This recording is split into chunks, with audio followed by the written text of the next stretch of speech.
everybody, welcome back to our third month of Buena Vida Social Club. This month we're featuring Biodynamic Wines. We will get into the background, the history of it all, and taste some wines today. But before I say anything else, I do want to introduce my special guest here, Oscar. Hello, how's everybody doing? Tell everybody about yourself. Yeah, so grew up here in Phoenix in the wine industry, currently working at Atlas Bistro and Atlas Wine and run the wine program there, but keep it short and sweet.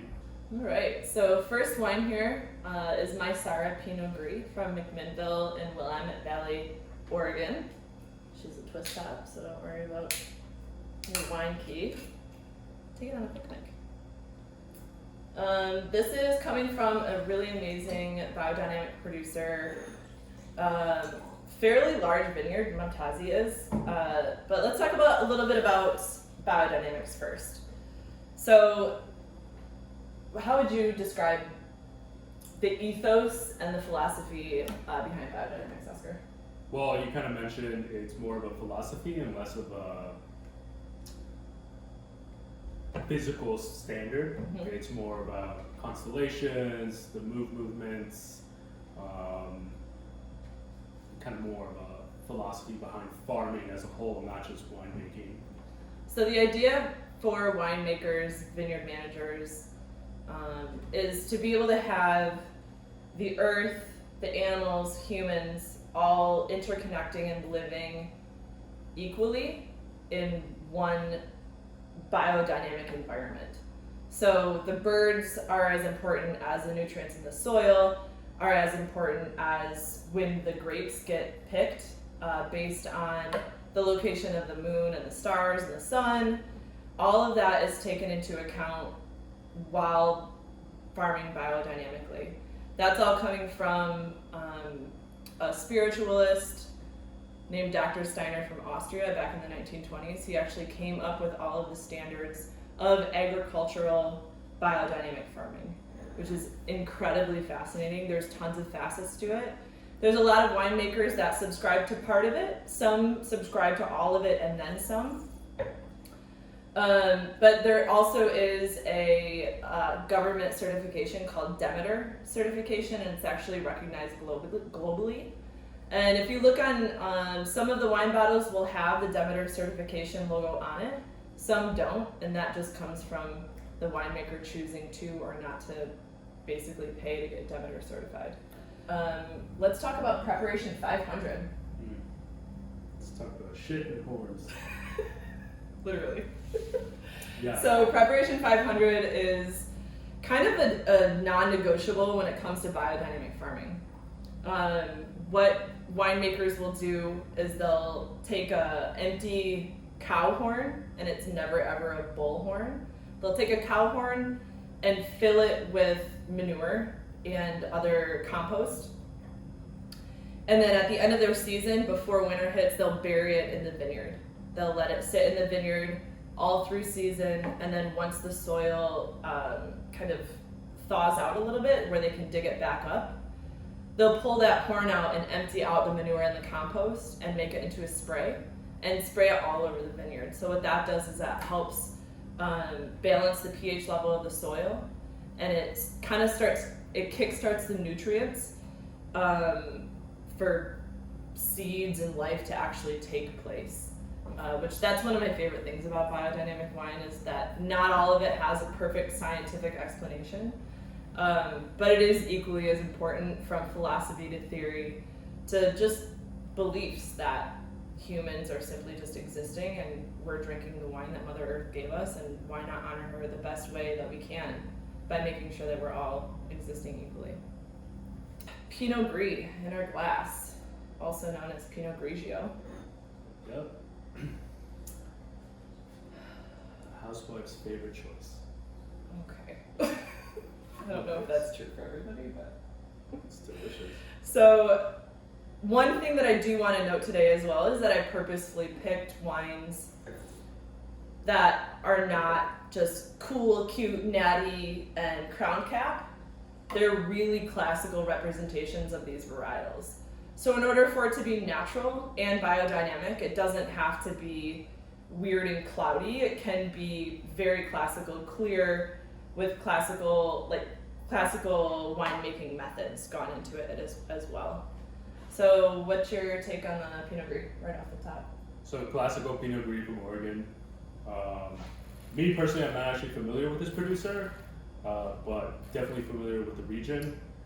For those of you that don't know where McMinnville is, it's literally like a truck stop town south of Portland.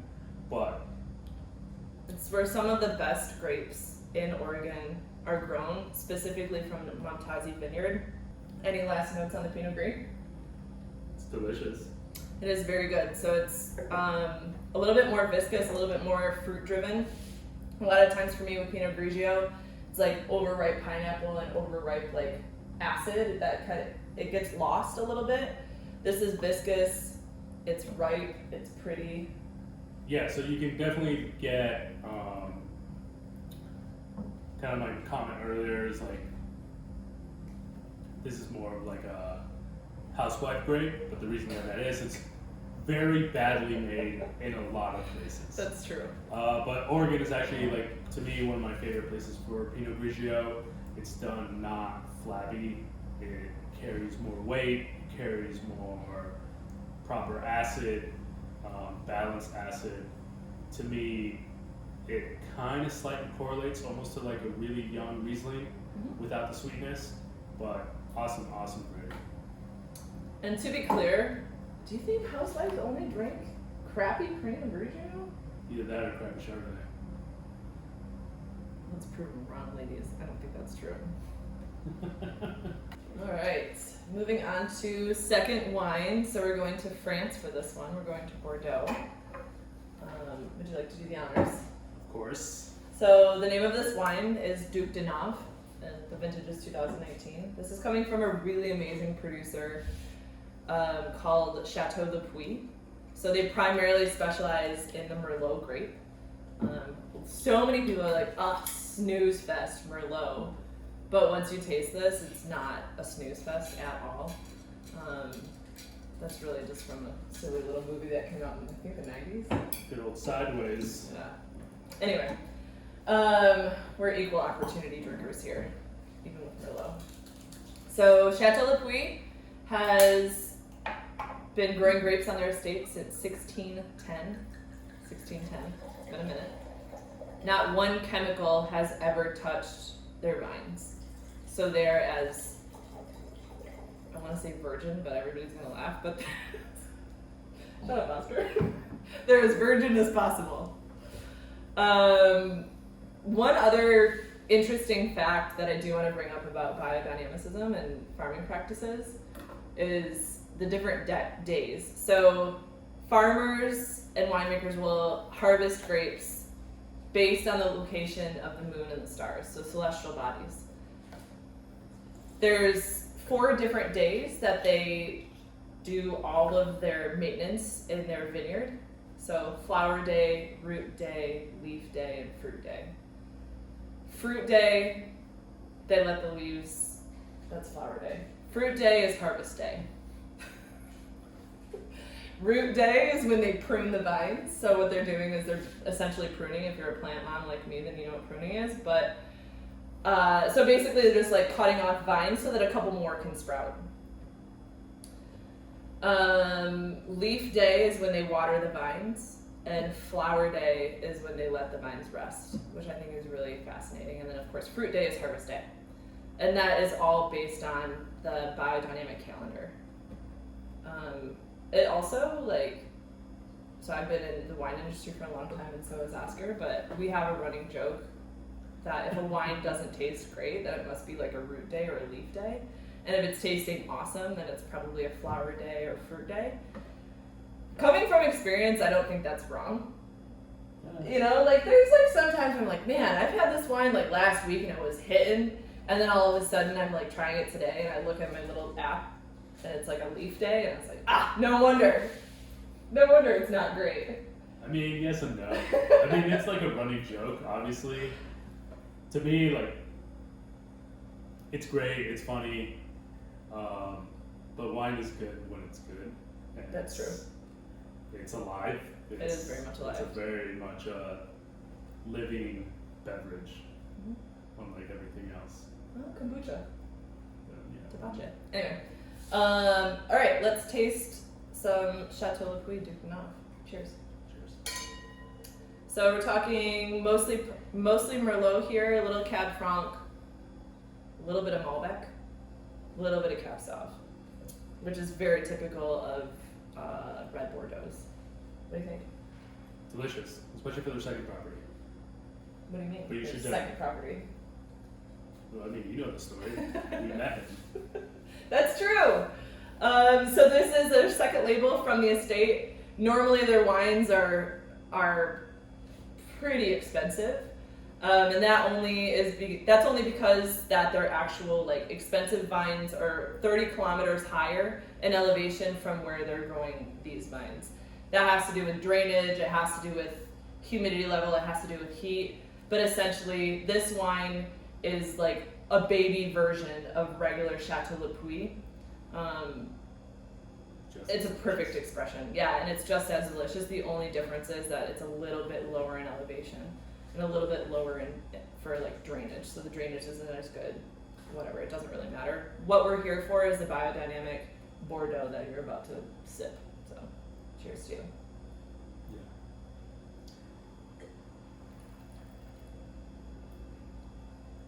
Great juice. It is great juice, and it's grape juice. So a lot of people have had kind of crappy Bordeaux. Bordeaux is a style that's somewhat out of reach for me. Whenever I thought of Bordeaux 15 years ago when I wasn't working in wine, I was kind of intimidated because I thought only good Bordeaux was going to be really, really, really expensive. But why is that? Like, why is really good Bordeaux super expensive and then bad Bordeaux is like bad? Well, it's just a different philosophy in Bordeaux as a whole. But it's never been like Bordeaux's actually been fairly accessible. The problem is that there's a lack of that expression in the U.S. But Bordeaux, like So cheap it's Bordeaux, accessible if you're French it's definitely accessible if you're French. or Chinese. Definitely. Yeah, Chinese love Bordeaux. Yeah, but it's very expensive. That's true. But yeah, like Chateau Le Puy is not cheap, especially for the Chateau Le Puy label, but it's also significantly less expensive than if you're talking about some of the more higher end stuff. But I mean, that can be said about anything, pretty much. Bordeaux, Burgundy, That's true. California. Definitely ageable too. So wait a week, wait a year, wait 10 years. It'll still be really good. All right, my friends. Well, that wraps up our third month of Buena Vida Social Club. Don't forget to resubscribe and drink more wine. Drink more biodynamic wine, because in supporting biodynamic producers and farmers, you're supporting Mother Earth. And I don't know who doesn't love Mother Earth.